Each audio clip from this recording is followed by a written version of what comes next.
Hello, it's me. So, yeah, this I obviously isn't my usual content you see on this channel. Um, and of course, if you follow me on Random TV, my main channel, this is like on three of my channels that I go on regularly. Uh, this video, so I'm planning to just do it the one go round. So anyway, yeah, this is a video basically just you know updating you on what's been going on for the last 4 months of my life. So, yeah, if you follow me on social media, you'll probably know about this. So, yeah, I'm here to tell you about this cancer. It's an unpleasant word, isn't it? It's also a horrible disease, and it's even more so when you've been told you got it. So, um, I think September 17th it was, 2021. Well, 2 days before, on the 15th, I went to the doctor and he referred me straight to the hospital. And within 48 hours, the whole thing was done. And the whole thing, just finding out within 48 hours was good. It just shows they don't faff about with stuff like this.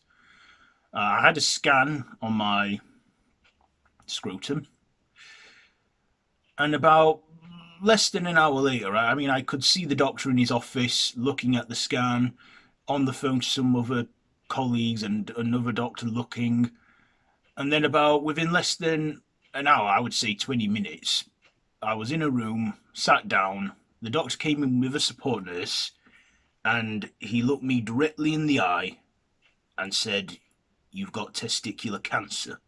Me, I had testicular cancer. So my mum, she was with me because I have special needs and what have you, and I wanted her with me as well. Because with this pandemic, you got to be very few numbers as possible. My mum was sat next to me, and she instantly broke down in tears, all running down her face. The doctor and the nurse then said, "We'll give you a few minutes to process this because it is a lot to take in." Me, on the other hand, I was like, right, when do we start? When do we start to fight this? And then I was like saying to Mum, "Hey, come on, don't worry. We now know what it is and what we're dealing with." I said I need to get a memorial tattoo for my testicle, which I do. A couple of weeks after my surgery, I went and got a R.I.P. Lefty tattoo. Yeah. Oh, I had a nut represent the testicle. And I got this, you can see it, orchid ribbon. That is the ribbon for testicular cancer awareness on my hand. So, yeah, after that, those few minutes, the doctor and the nurse came back in and they explained what to do next. Now, it was on my left testicle. My right testicle is fine. It had a tiny lump on it, but I've had that examined in the past, and that's been nothing serious. It's stayed the same and what have you. So that testicle is fine. The left one, however, when I went to the doctor the few days before, he felt around and said, "There is a lump there." Now, he couldn't give me an answer to it. He told me worst case scenario is testicular cancer. Best case, it's a cyst or some growth. And like I say, 2 days later, when I went to the hospital and the doctors told me this, yeah, I will admit there was a moment of dread in me. I did feel a little scared. I won't lie about that. The doctors, they would have had to lie to make me feel better by telling me it's not cancer. And there was a part at the back of my mind that thought for a moment, they must be wrong. But they rarely make mistakes like this. And I knew for a fact that they can't be wrong because I'd experienced all the symptoms of it, which was a growth in the testicle, because my testicle did increase in size and I did feel the lump more. And I had lower back pains and pains in the testicle region. So I knew that it was definitely the worst case. But I felt a lot better, than I'd ever been, knowing what it was. You see, a few weeks before, this started off as my what started. It started first where my testicle felt hard. It felt hard, and I thought that it was I'd just done an injury because I weight train a lot in the gym. So I thought I'd done an injury training because my testicle felt hard. I thought I've injured it or pulled something. But in those 3 weeks, it didn't get better. It started to swell, and after 2 weeks, I actually felt a tiny lump on it. And then after 3, 4 weeks, they say if you've experienced anything out of the ordinary for 3 weeks or more, go to your doctor, and that's exactly what I did. Now, yeah, it can be embarrassing having to drop your trousers to a stranger, but it's the doctor. Let them. I thought this doesn't feel right anymore. I need to get this looked at. Now, I've whittled about stuff like this in the past. I've been a hypochondriac. I've worried about the littlest of things. I'll admit that. I fussed about it to my mum. I said, fine, I'll book an appointment. But when the doctor told me that it is bigger than the other one, unusually bigger, and there is definitely a lump there, my mum then said, why didn't you say though that your lump was bigger, that your ball was bigger than the other one and that? Because before I decided to go to the doctors, I actually went online. And they say sometimes one testicle does dangle lower than the other and it is bigger than the other. And I looked up on the internet saying lumps don't always mean cancer. And that. The fact is, don't diagnose yourself or examine yourself online, okay? Because different sites tell you different things. Just go to the doctor. Don't be ashamed or embarrassed. It's all strictly confidential. You know, doctor, whatever happens in the room stays in the room. So the doctor won't tell anybody about it, not even their families or anything. They will tell other colleagues from other hospitals and specialists that know more about it than he did, than the doctor that I went to see that did. The doctor told me I'd done the right thing by going to him, but he said, all I can tell you is that there is a lump there, and the worst case scenario is cancer. I can't, he was just a GP, but he obviously he didn't mess around. He got straight to the hospital and referred me to doctors that know what it was and that can tell me what it was. And within 48 hours, they did that. So after that, I was more worried not knowing what it was, what was with my ball, than, once I knew what it was, I thought, right, now we know what we're up against. Now we know what it is to deal with. So, yeah, my parents were absolutely gutted, but they stayed strong. So did my sister. She stayed strong as well. Everyone around me, when I broke the news to my girlfriend, when I broke it to my friends, to everyone, posted it on like my Facebook and that, they were all gutted for me. But I told them, if I'm not worried, none of you have to be worried at all, because I didn't need to worry, because I got this. It was very early. Like I said, I didn't leave it. I actually went up and told the doctors. Looking at it, at the scan and everything, the doctor said, we're all right for this to wait a few weeks. Because he said, in those few weeks, so I found out on the 17th of October, not October, 17th of September, and they said, we'll book you in for an operation on the 4th of October, which was the day Facebook went down. But yeah, they said, because in those few weeks, we'll, take it to the board, have a look and everything, and then we'll, in that time, you should consider sperm banking. So I did that too. I stored some sperm away because chemo treatment could make me fertile or cause development problems. So I went to the sperm bank, and apparently that could take up to 4 attempts before they get what they want, the nurses there. But I went first time round, and they were happy with what they got. They got a healthy sample of semen, more than what they needed. They said they're happy with that. They're good swimmers and all that. So I thought, well, I'm glad I'm not firing blanks then. So yeah, the the sperm clinic got what they wanted from there, so I didn't have to go back. So then the next step was getting ready for the surgery.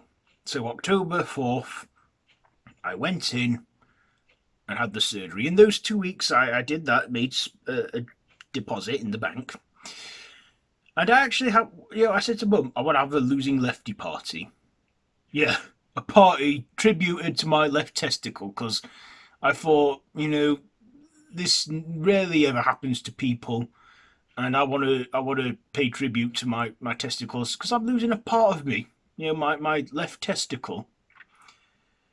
So yeah, I went in on the 4th of October and had it done. My mum, she knew a guy at work who has been through the same thing that I'd been 5 years before, and he's currently healthy. He's rid of it and everything. So we swapped numbers and that, and he said if there's any questions I have at all, I can just ask him, and I did, and he's been a big help throughout my whole healing process.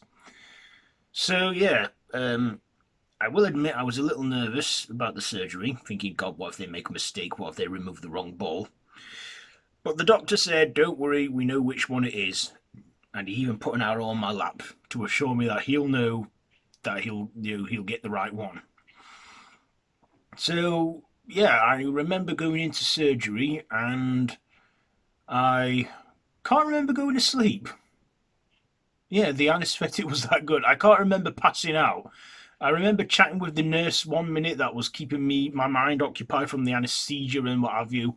And then next thing I was in the recovery room, and then I was, put into recovery. They said once I've had something to eat and I've, urinated, I should be good to go. And I did. They said there'll probably be some blood in your urine for a bit, but that'll soon pass. Just drink plenty of fluids. So I went home that night. I was I wasn't in any pain or anything because they'd given me a lot of good drugs. But the next morning, it must have been the early hours, about 3 in the morning, I woke up and I was in agonising pain because all the drugs they'd given me had wore off. I can't explain how sharp the pain was, but it wasn't pleasant.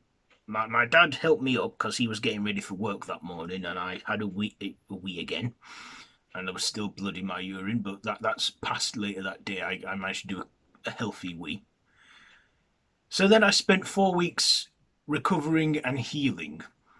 I had to let the stitches dissolve, and that took 4 weeks. I had to let all my muscle and everything heal, because what they do with the surgery is they don't go anywhere near the scrotum. What they do is they cut into the groin, get the tube area, hook it out, and then pull the testicle out. Because my testicle was a lot bigger than usual, they dragged it through, and it did tear through some of the tissue in my groin, so that took a while to heal. I mean, it's all healed now. So anyway, yeah, they then took the testicle off for examining. I never saw it, but about 3 weeks, 4 weeks later, I went back in those 4 weeks, I went for a CT scan to make sure that there was no cancer left, to make sure it had not spread. And then when I came back a few weeks later for the results, the doctor said that they didn't find anything too concerning. They found a few, kinks here and there. They told me that the tumor was cancer. They said that it had grown and pretty much engulfed the testicle, so there was much of a testicle left. And they told me it was cancer, and they said it was selenoma, I think. But it was the best case of it all, though. It turns out it wasn't the aggressive kind. It wasn't the aggressive kind of cancer, so that was good. It wasn't aggressive. The worst it had done was, there was nothing they could do for the testicle. The only thing they could do was remove it. It had spread to my tube area, which they took out anyway, but they were confident that it had not spread anywhere else. They did, however, then refer me to the cancer specialists, so I went to a cancer hospital, and I went to see the cancer specialists, and they told me on my first CT scan that there was a lymph node right at the bottom of my back area. They said surgery I don't think is necessary for it because they'd have to take out my intestines and what have you. They say it's a non-necessary procedure. They said one thing they can say with confidence is that if there's anything left in that lymph node that might be cancer, then it's doable. I had bloods, and I didn't have any. I mean, when I found out I had cancer, they took bloods and found tumor stamps or whatever they call it. And then when I went after the surgery, they did it again, and they didn't find anything concerning in there, any tumor stampers. The cancer specialist doctors then thought, we don't want to give you one shot of chemo and it not be enough, and we don't want to give you an intense kind and it be too much. So what they decided to do was give me another CT scan, because when I had the first CT scan, it was 2 days after the surgery, so my body was still healing and what have you. The lymph node was raised. If it was raised beyond 10 centimeters or something, then that would imply that there's cancer there, but it was at 6. So they wanted to just go through another scan just to make sure it's gone down. If it had gone down, they'd give me one shot of chemo. If it had gone up, they would have given me an intensive kind. It had not changed at all. It stayed the same. So it had not gone down, but it had not gone up. But the doctor, he said that they're confident that the one shot of chemo will get rid of this. They said we won't do it on this side of Christmas, because this was December by then, by the time they told me this. And they said they booked me in for the 10th of January 2021 to have it done. Then I'll have a 2-week recovery stage. So, we had Christmas. I went out Boxing Day, and then I didn't go out because with this new variant of COVID spreading, we thought, let's play it safe and not go out, because it's not worth the risk with the stuff I've got coming up. A week before my chemo was booked, I was tested positive for COVID. So yeah, I had COVID-19, which was shit. And I spoke with the doctor, my cancer support nurse. They said that they're okay for it to wait a week. So they said, okay, so it's okay to wait a week. I did go to the hospital, so I isolated for 5 days in my room here. I didn't leave unless I went to get something to eat or use the toilet or the bathroom. Anyway, towards the end of my isolation, they referred me to the hospital for an antibody infusion, which was a half-hour drip that they put me on. It was clinically tested and tried. They only give it to seriously ill patients that are awaiting treatment. So, for example, cancer patients. They put a cannula in me, and they injected me with this drip of antibodies that would help me fight COVID faster. And it seemed to work. So I had that done. And then on the 17th, a week later, I finally went in and I had the chemo treatment. And basically what that was, I sat in a room on a comfy reclinable chair.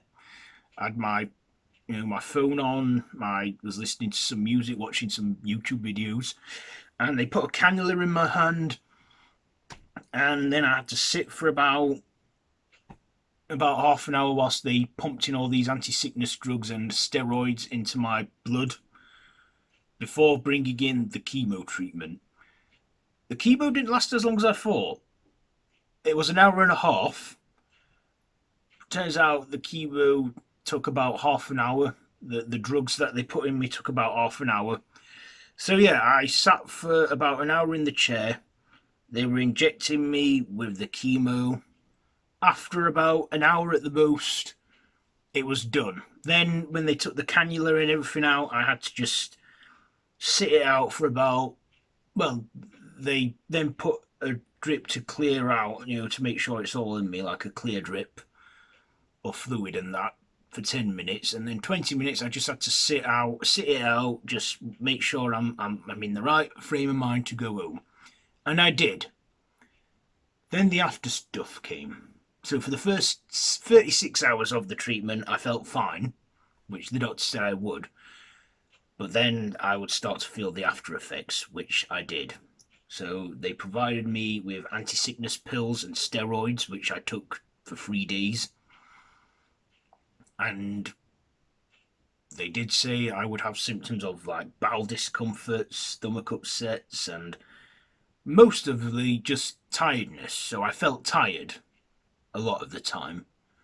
After the 3 days of the meds, I then had to have 5 days of injections. So a district nurse came up that day, showed my mum how to do it.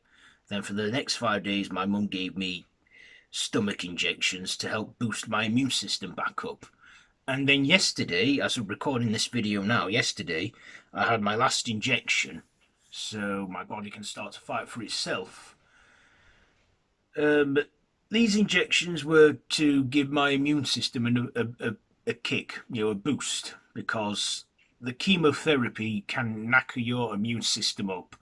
I only had the one shot, so I didn't get hair loss or anything. This shot of chemo was a precautionary shot, really, just to make sure whatever was left in me, was gone and rid of. So now I'm no longer taking any medication. My body is beginning to heal. Today I feel okay, the best I've felt all week. Because these injections, the nurse did say they will make me feel under the weather. They'll make me feel shy. And I should take them around the same time every day. So it was about 1 o'clock when the nurse did this. So every day around 1 o'clock I had the injection. And by tea time I felt crap. That's when I crashed. And I just had that sickly feeling, like an uneasy tummy, feeling ill.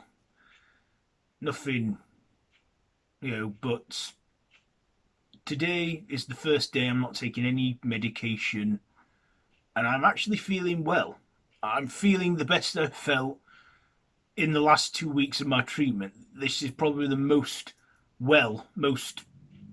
thingy I've felt all week. But just excuse me a minute. Just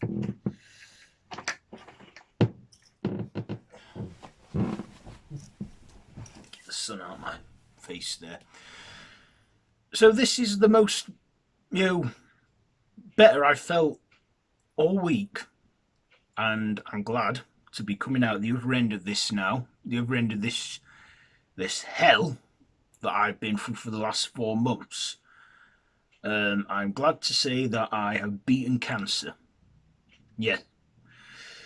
Which is saying something, because not everybody gets to say that they beat cancer. Not everyone gets the news from the doctor saying you no longer need any further treatment. Not everyone gets to ring that bell to let them know they no longer need chemo.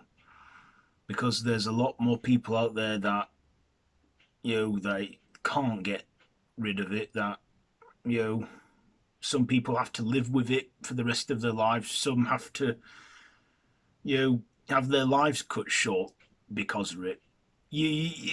Still, it was a pretty surreal moment, I mean, you think other people get cancer. You never think in a million years you yourself are going to get cancer. You think it happens to other people. The worst it'll do is happen to someone in your family, which it did. My auntie, she got breast cancer, and she got it early. Now she's well and alive. She's beaten it too. And I've done the same. I've beaten it. I thought, if my auntie can do that, beat cancer, if my mum can die for 5 minutes from a heart attack and come back, yeah, my mum had a heart attack about 2 years ago now, and she came back. They managed to resuscitate her. If they can do that, I know I've got this. And I have. And I feel grateful to be here now, telling you this. I feel grateful to be telling my story. I'm grateful for, the NHS staff that have done everything in their power to make me well, make me feel better.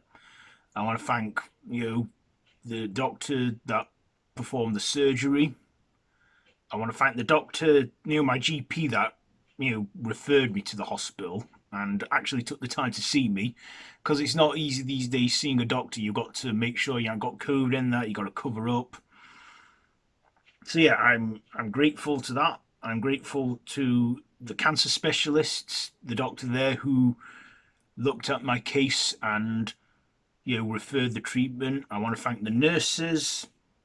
I want to thank the whole NHS for everything they do, because I owe you a great debt of gratitude, and not just for treating me with my cancer, but for the last 2 years, how you've just battled with this COVID pandemic, because that has been a big issue throughout the whole world for the last 2, 3 years, COVID-19. And apparently, we're in the end game with this COVID. They say by summertime it'll no longer be considered a pandemic here. But so he is hoping, fingers crossed, that COVID is reaching the end of its pandemic peak and it'll be just like any flu virus we've got. But a lot of people have lost their lives to this virus. So again, that is unfortunate and it's sad. And a lot of staff have put their lives on the line for that. So thank you, NHS. I want to thank everyone else, my family, my girlfriend, my friends, who have all stuck by me by this. Even my friends on YouTube, because I've made a lot of friends through YouTube. There is a big social platform to YouTube as well, and I've managed to make friends with people outside of YouTube. They've heard of my story. I want to thank them for their support. I want to thank just everybody who has stood by me and believed in me and supported me. This has given me a whole new look on life. I mean, the pandemic already did that for me, but this has just made me look at life and appreciate it even more. And just to be grateful to be here. Is my life perfect? Am I perfect? No, nowhere near. But it's worth living. You see, to live is the biggest adventure you'll ever go on. You only get one go around in this life, and you need to make the most of it. So just live in the moment. Just be grateful for what you've got. Don't dwell on what you don't have. Just live in the now. Be grateful for what you've got in life. Life is short. We get a very limited time on this world, and you got to make the most of it. So, try and do that for me. Try and have the best life you can, and be the best person you are. The NHS have done enough to make me grateful to them forever. I'm just grateful to everything that has come my way. So yeah, just enjoy life now. So I've gone on now for about the last half hour, and my voice is beginning to strain from all that talking I've done. So yeah, I want to thank everybody who's watched this vlog. I know I've gone on for a long time, like half an hour, so if you're still here watching to the end, then thanks, it means a lot. But yeah, I just thought I would get it out there, be aware, look after yourselves, check your balls, men, check your testicles once a month, and if there's anything out of the ordinary, go to your doctor. Same for women. Check your boobs, breast cancer. And like I say, if it's early, it's never too late. So, yeah. This has took 4 months of my life. I've been battling hard. I've been taking it in my stride. I've pre-recorded a lot of videos beforehand, before I had my treatments done, because I knew they were going to make me lousy. So with all that time, I've also pre-recorded a lot of stuff. But yeah, I'm looking forward to, I'm looking forward now to starting a new chapter in my life, moving on, looking forward, and doing more stuff that I would only dream of doing. Conquer questions I dare not ask, and stuff. Will it ever come back in my good testicle? Well, the doctor says it's a very, very slim chance. But if it does, which I'm saying, hoping it never ever will, it's not the end. Because I found out that you don't need testicles to have a sex life. You can, as long as you can get an erection and fornicate, I'm not saying make white fluid, but you'll make some sort of a clear fluid. Um, and you have a monthly hormone injection and you've got sperm stored away, you can still live that life, of having kids and a sex life, which I know you can because I've seen videos of people that have had that worst case. But yeah, I'm hoping that I never ever have to go through anything like this again. I've got a scan in a few months, just to a check, and then after that I won't need to go back for a year. Because after 3 years of it not coming back, then that just means it'll never come back at all after 3 years. And I'm hoping, yeah, that'll never happen again. I'm rid of this. So yeah, thank you all for watching, and yeah, I'll see you around.